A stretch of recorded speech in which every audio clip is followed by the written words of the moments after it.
Bapak Ibu yang saya hormati, kita akan melanjutkan dengan sesi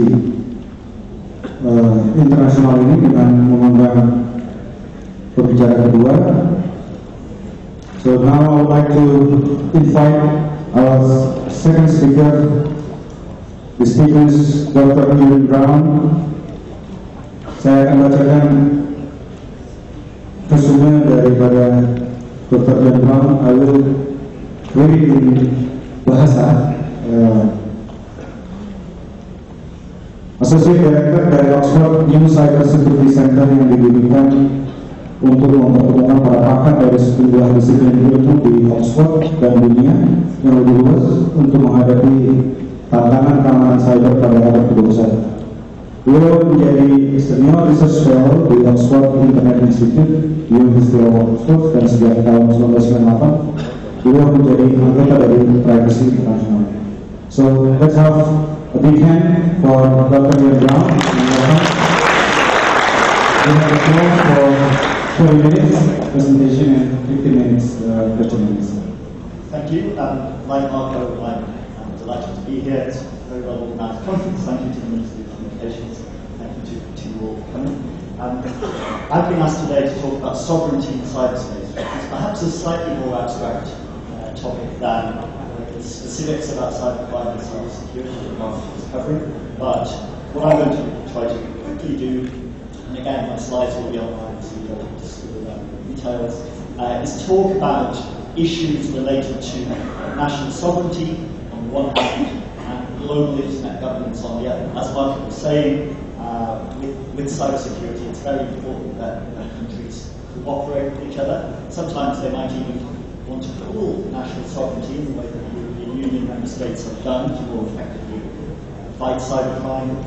But that brings up issues, for example, about legitimacy. How far are conventions negotiated in regional bodies like ASEAN or in international bodies like the United Nations democratically legitimate? I'm going to give you 3 examples where governments have already tried to do this kind of global internet governance and try to learn some lessons from those in thinking about coordinating global cybersecurity and cybercrime governance. And a couple of themes along the way that I'll talk about. One is an eternal conflict in politics between technocracy, which is the rule of experts, the people like Marco that fly around the world and write the model laws for countries and for regional bodies, versus the democratic will of the people. I'll also talk a bit about the rhetoric that's been used in some of these discussions versus the realpolitik, what's really driving decisions by governments in these 3 case studies. That works well at the national level in democracies around the world.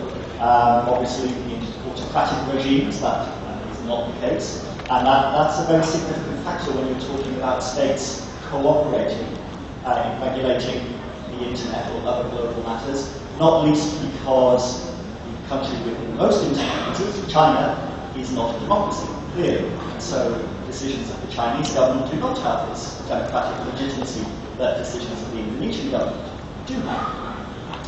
A second method of legitimacy is in the process that is taken to make a decision. So not necessarily who is making the decision, but how they go about doing it. How open is the process? Are there meetings open to anybody who would like to come along? Marco talked about the Council of Europe Cybercrime Convention, which was not an open process. As he said, it was a small number of countries, 14 countries. Most of the drafts of the convention actually were negotiated in private between those countries. They didn't invite countries like Indonesia to negotiations.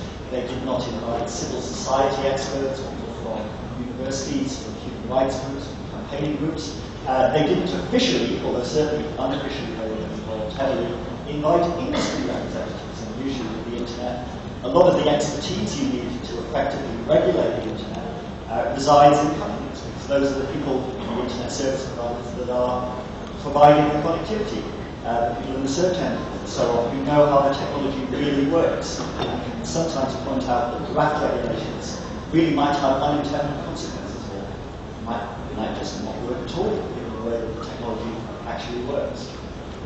A second issue to think about in terms of global governance, at the national level, many countries have constitutions which include protections of human rights like freedom of expression, like privacy, freedom of association, assembly, and so on. What is the equivalent at the international level? Yes, the United Nations does have the Universal Declaration of Human Rights, but how far is that enforced in the decisions that the United Nations makes?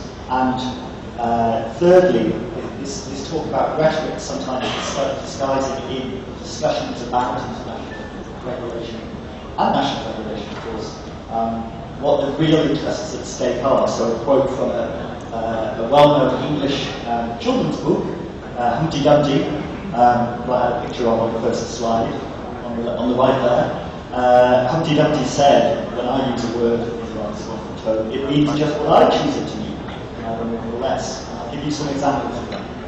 So, three specific illustrations of what I'm talking about. First of all, encryption regulation.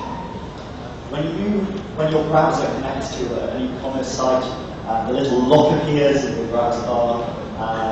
What that is saying to you is there's an encrypted link section between your web browser and your server. That means if you send sensitive information like a credit card, for example, over that encrypted link, even if someone is intercepting the data as it travels over the internet between your browser and the web server, they can't read it.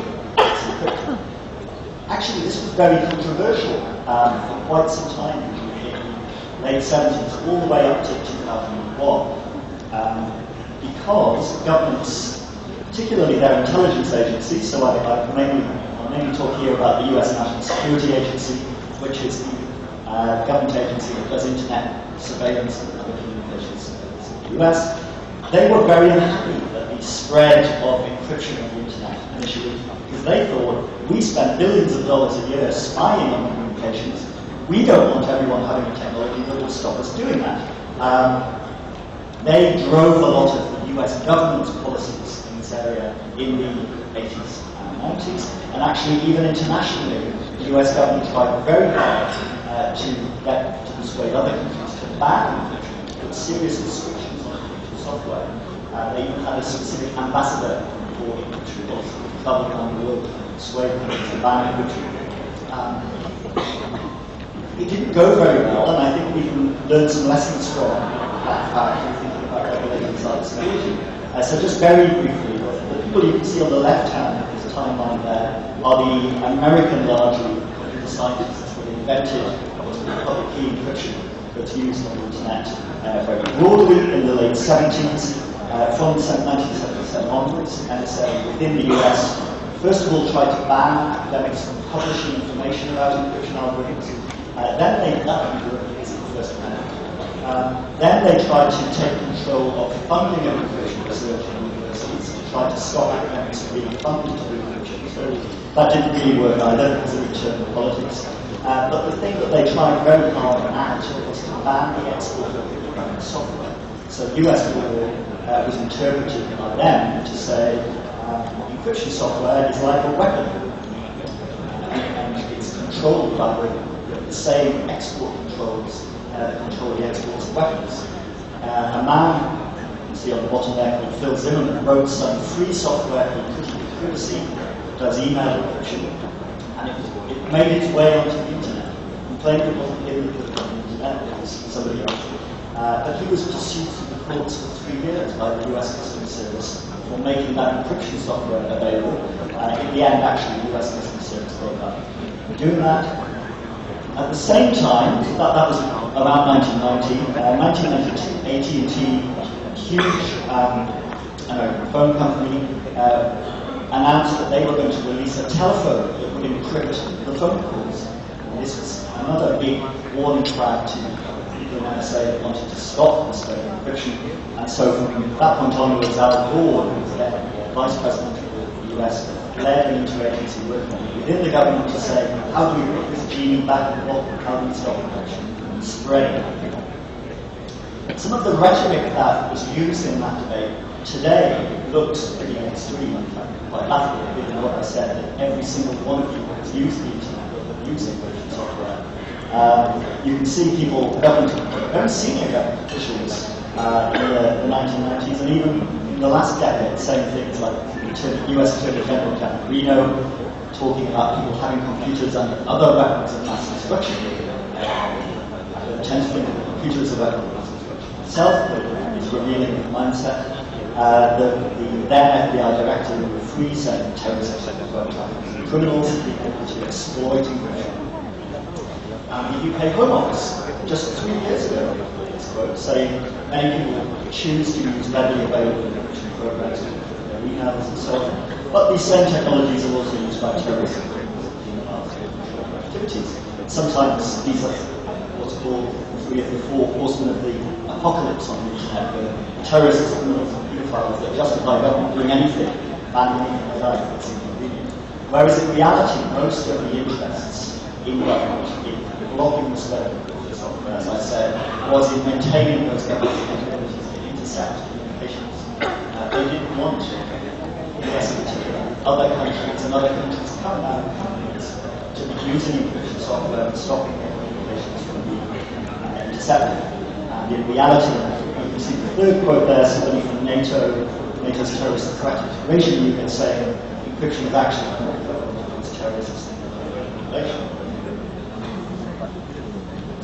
And unsurprisingly, in retrospect, these attempts by the US throughout the 80s and 90s to stop encryption software from spreading failed. Netscape put encryption software into its web browser. The IISF, which sets technical standards for the internet, said cryptography is the most powerful single tool that users can use to secure the internet. Knowingly making that tool weaker threatens their ability to do so and has no true benefit. So actually, encryption is very important for cybersecurity. It helps users and companies and governments to protect their data, both as it's traveling over the internet and also when it's stored on your own laptop or a USB stick that you're using. If that laptop is stolen, if the data is encrypted, then it means that the thief can't get access to the data that is on your laptop unless they get it. And in 2001, basically the US gave up on this and encryption software was everywhere now. So, what lessons can we learn from that first of the case studies? Well, first of all, that trying to do global internet governance based around the wishes of one US government agency is unlikely to work. That the people in NSA, FBI, and related agencies in the US had very particular aims and interests. They were not taking account of wider social interests, even in the US, in improving cybersecurity, in protecting people's privacy against state intrusion. And so the policy that was pushed was a policy that was not acceptable to many people in the US and certainly to many other countries around the world.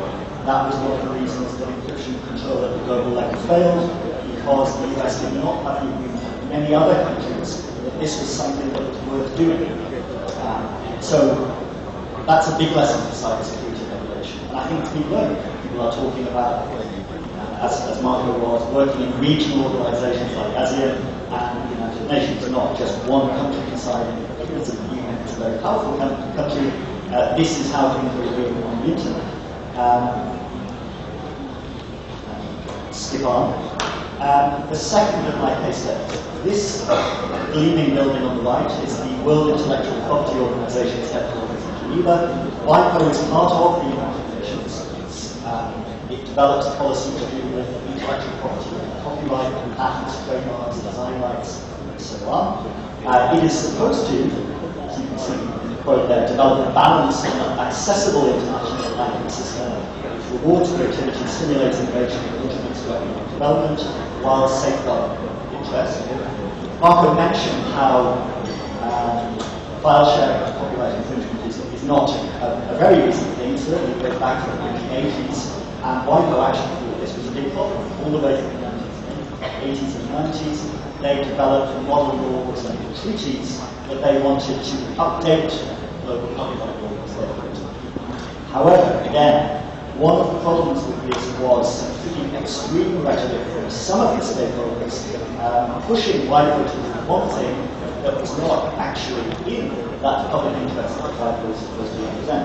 Particularly the music and the film industries say some really hilarious things when you read some of the stuff that they write and some of the evidence that they give to Congress. In this case, Jack Valenti, who was head of the Recording Industry Association of America, told Congress, Motion Picture Association of America, told Congress in 1982, "Oh my God, video cassette recorders are going to destroy the movie industry. They are like a serial killer." This is a quote from his congressional testimony. Clearly, video cassette recorders are out there today pretty widely. They haven't killed the movie industry. In fact, the movie industry makes an enormous amount of money in selling video cassettes, DVDs, Blu-rays. So that rhetoric was extreme and very unhelpful to governments choosing a balanced policy of copyright. The second mistake I think we can learn from this copyright case study is many copyright lawyers are silent. Well, if the problem with copyright infringement on the internet is the technology, it's the computers that people are using to copy files, well, we have to regulate the technology. We have to change the way the computers work. So as it's famously said, the answer to the machine. If the problem is the machines are copying, then the answer is change the machine. And harder the machines are copying. And lastly, then a comment from a US Senate Judiciary Committee hearing, in which Orrin Hatch was the chairman of the Judiciary Committee, so a very senior congressman. Again, it's hilarious to read the extremeness of the rhetoric that was used in the discussion. So he said, if we can find some way to stop file sharing without destroying people's machines, we'd be interested in hearing about that. If that's the only way, then I'm all for destroying machines. So he was seriously, I'm not making this up, you can read the testimony yourself. He was talking about blowing up file sharers' PCs by remote control. I mean, clearly that's possible, but I mean, even if it was possible, I would say it's a pretty extreme reaction to file sharing. I hope you will. So what the treaty that WIPO came up with in 1996 then said, okay, we want to do this. Where there is technology that makes it harder for people to copy protected music and movie files, then it should be against the law for anyone to break that technology. Technologies called technological protection measures, or the scientists you might have heard it called digital rights management, DRM technology, that try to make it hard for you to copy DVDs, for example, and copy control. I won't go through the text, you can read it later if you're interested. So, having passed this treaty, the WIPO Copyright Treaty in 1996, it was put into US law, the Digital Copyright, the Union Copyright Directive. Many other countries around the world, most countries in the world are members of WIPO.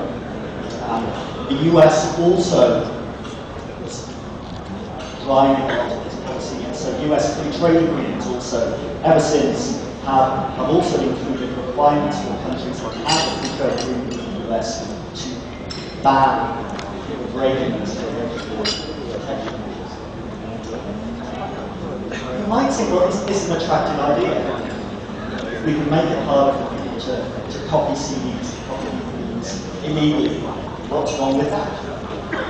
Even if it worked, one of the problems is copyright is a balance. So it says on the one hand, yes, people are investing time and money into making records and films and other kinds of content. They need some protection for that. They need to get some money for having done it. Otherwise, people will stop producing creative works. But at the same time, copyright law says people have some rights to make use of copyright works, sometimes without the explicit permission of the copyright holder. So, to give you a couple of examples, students are allowed to make limited copies of books in university libraries for their own private study in many countries.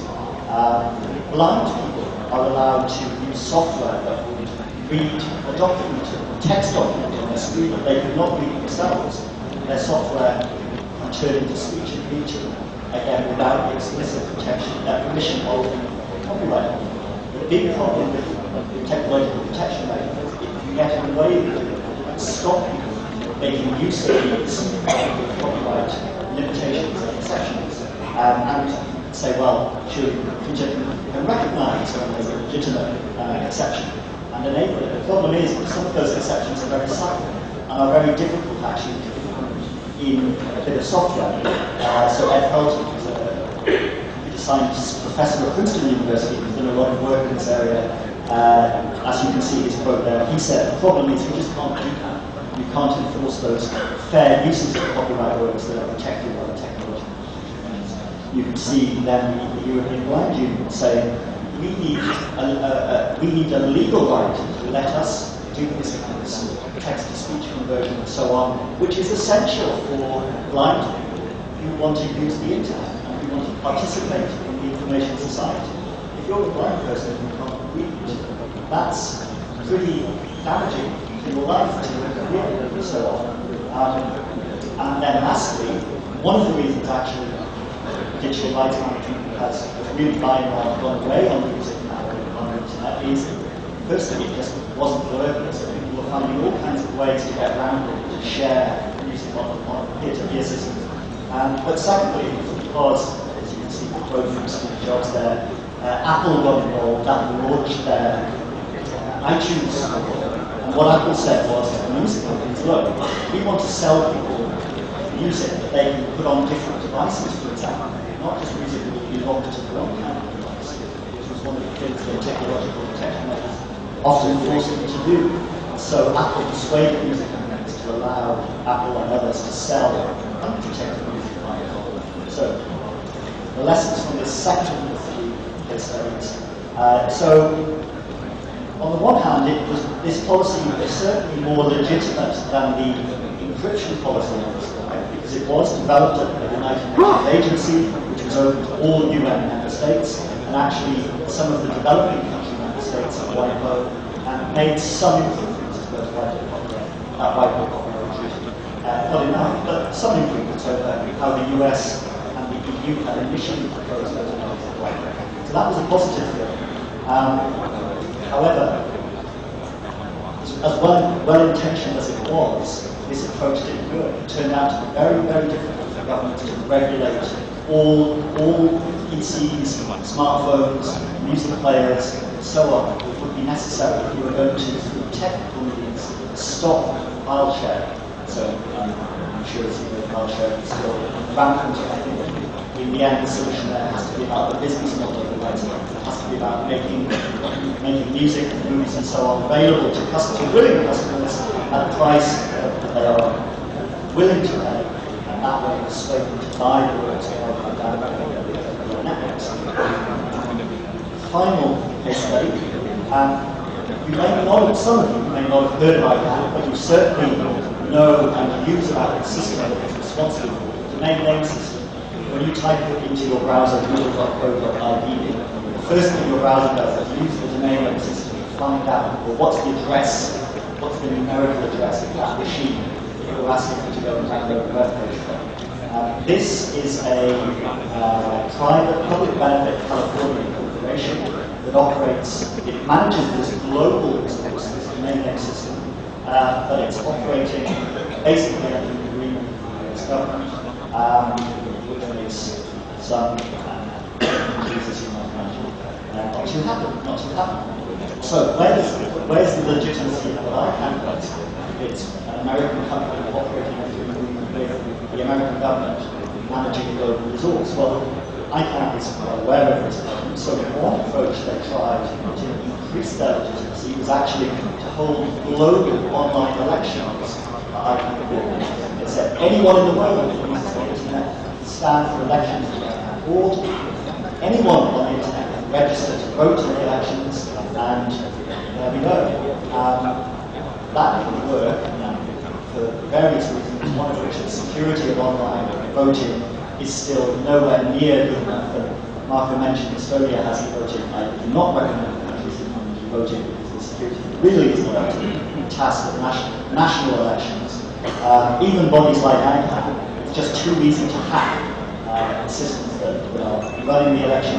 And anyway, is it really meaningful to say that maybe a few thousand people that knew what ICANN was and what was going on elected some board members? Of course not. If you have 1 billion internet users around the world, another 1 billion plus people accessing the internet from smartphones, of course you can't say that a few thousand geeks voting for one of their friends onto the board of ICANN really has any democratic or other political kind of legitimacy. So instead what ICANN does is it tries to be incredibly open in the processes that it follows. It travels around the world, it has its meetings in countries all around the world very regularly. Anybody can follow what ICANN is doing online, on their website, and take part in email discussions and go to these meetings, although of course that would be very expensive, so that would exclude a lot of people from developing countries. Some of the rhetoric about ICANN is interesting because it's very directly relevant to the debates about regulating cybersecurity and which international bodies should regulate cybersecurity. So, Condoleezza Rice, who was the US Secretary of State at the time, said, well, one reason we have ICANN is we don't want the ITU or the United Nations to get involved in the main system because it would be burdensome, bureaucratic oversight that's out of place. Structure is working so well for the globe. So this is an ongoing battle. And yes, in December, the ITU is hosting its big meeting, big conference on its IT regulations. Many people in the US and Europe still have this attitude. I don't say this to say they're right. I say it only to say they see things very differently, perhaps, to the ITU, to some of the countries that are part of the ITU, and think that the ITU should have much more to do with running the internet. Of course, the US is just one of 2, I think, member countries of the United Nations. But of course, in practice, the United States has a huge amount of power in internet governance, not least because many of the world's biggest internet companies, like Facebook and so on, are headquartered in the United States. David Gross, who was actually previously the ambassador for encryption that I mentioned, continued working in the US government on internet governance policy, and you can see there him saying this was and is the policy basically of the United States. No intergovernmental body should control the internet, whether it's the UN or any other. So pretty hard line in the sand. As I mentioned, that quite understandably is not acceptable to many other governments. Brazil's government is one of the leading developing world countries that says very clearly that there is a lack of legitimacy in the way that ICANN works. In our digital world, only one nation decides for all of us. So that's the opposing view. Brazil and many other countries have that perspective. So that's the sort of the rhetoric and discussions around ICANN. What are some of the sort of realpolitik behind it? Well, one of the questions about the way ICANN works, the fact, as I said, it spends almost its whole time moving from country to country, holding these meetings, which are well-intentioned, which are intended to allow people in all these different countries to participate in decision-making. In practice, so Marcus Connell was a senior United Nations diplomat, but was the executive secretary of the Internet Governance Forum, which is meeting in Indonesia next week. He said internet governance is definitely a traveling roadshow, if not a flying circus. Saying, okay, yes, they're moving from country to country, but are they really doing anything useful? Are they actually getting the opinions and so on of the people in the countries that they are going to? Again, coming back to this controversy about the ITU's role in internet governance, this quote is from someone who I think worked at an American internet service provider, the ITU. And that Internet Governance Forum that I mentioned is sometimes criticized similarly for just being a traveling circus, a talking shop. People just talk, it doesn't make any decisions. But as Emily Taylor, who's from the UK domain name registrar, said, well, using talking shop as a negative suggests communication is a bad thing. It's a very good thing usually, people understand their positions to learn lessons from it. So it's not necessarily a negative thing to say. These are all talking shops. So, summary of that final case study. ICANN itself doesn't have really this source of legitimacy. There aren't elected politicians involved in ICANN by and large. It has what's called a government advisory committee, but it is just that, advisory. It control ICANN, they cannot actually tell ICANN to give directives to change decisions that they've made. So ICANN relies on this process efficiency and also result efficiency. The DNS continues to work. In the end, that is the critical thing. The system continues to work. I've sort of just about held together, partly because the internet community accepts and has perhaps from their perspective the least worst solution. So they certainly prefer ICANN, many of the technical people in the internet community, to the ITU, to the Information Security Forum, because they think that would be incredibly bureaucratic and is not the best way forward for internet governance. So I won't go through this comparison slides later. So from those three examples, what can we learn for cybersecurity governance? So first of all, global internet governance is not easy. Getting agreement between governments with very different interests sometimes on internet governance can take decades. It's not something that's going to happen in a year or two. The United Nations decides that we are going to create a global cyber crime convention, which I think is unlikely. It's like, again, the United States will block that from happening. But if they did, that's not going to just happen overnight. It would take quite some time to develop. It would take even longer than actually put the convention into their national laws.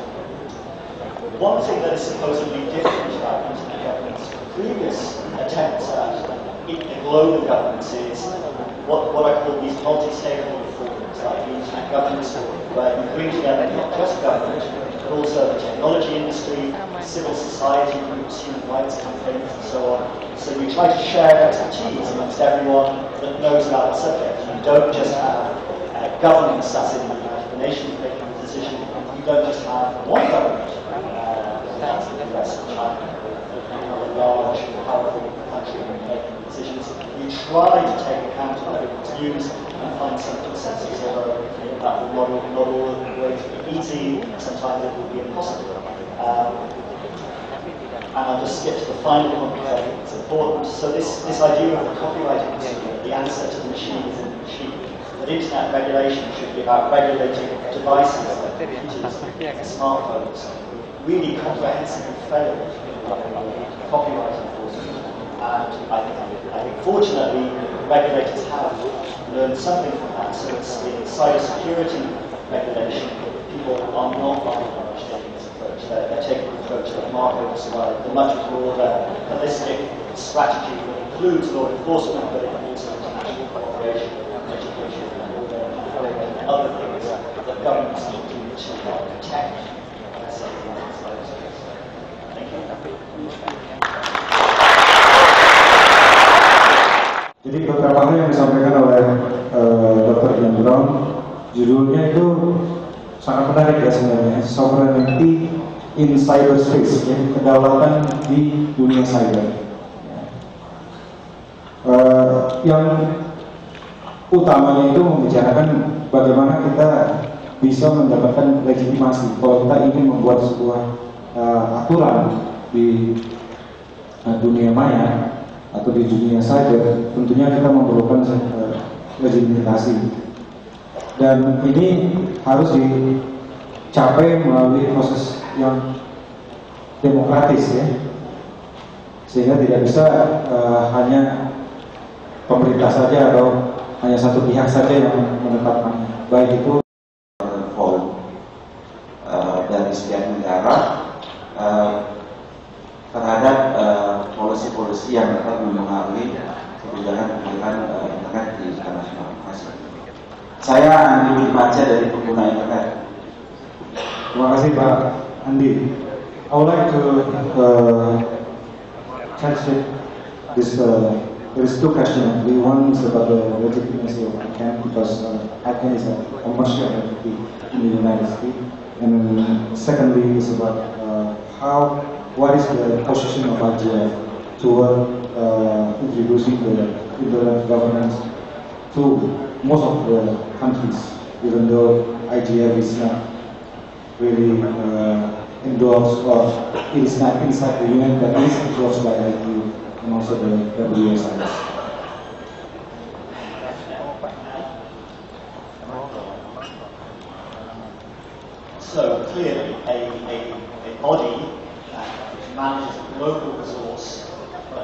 is basically one country operating really quite explicitly and directly taking into account the views of one government and not other governments in making its decisions, leaves much to be desired. I think ICANN has taken some steps in addressing that. So, for example, the country code top-level domain, so .id in Indonesia, for example, .uk. So ICANN lets individual countries manage those individual country code top-level domains. So I think that's one positive thing.